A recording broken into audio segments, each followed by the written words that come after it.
follow, comment, do all the rest. So today we're going to talk about how to set up audio for broadcasting, for a live stream, or broadcasting and going live to tape onto your camera.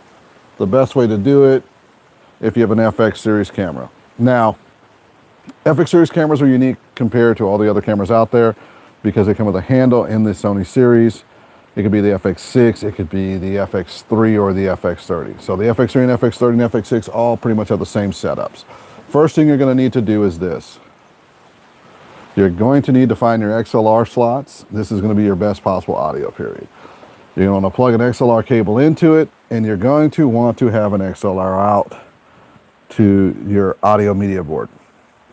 In this particular case, this audio media board only has XLR outs for the main audio channels going to speakers.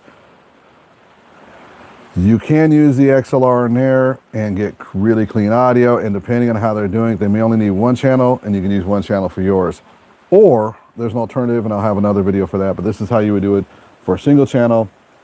If we were to imagine this was a digital board, which would have up to 16 of these outputs, you would just get one of them and they would do it as a bus. If you ever run into an audio board like this, you will want to look for this one here that says monitor.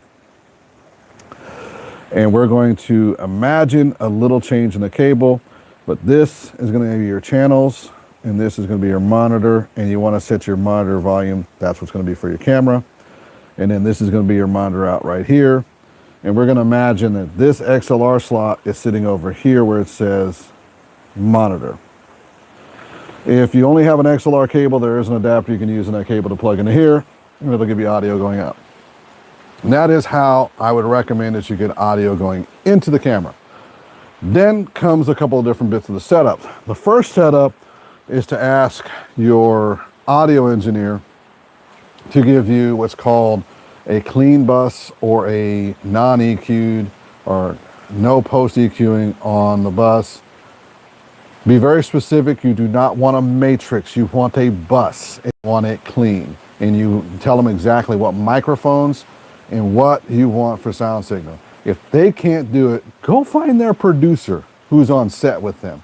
Go find someone who's in charge of them and get them to get that signal. This is not to be a jerk. This is to provide what you are supposed to do for the client.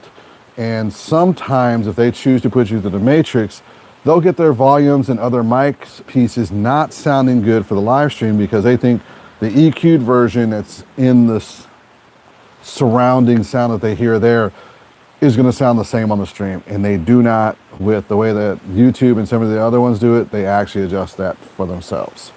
The next piece is going to be, how do you set up the handle? Now here's where things get interesting.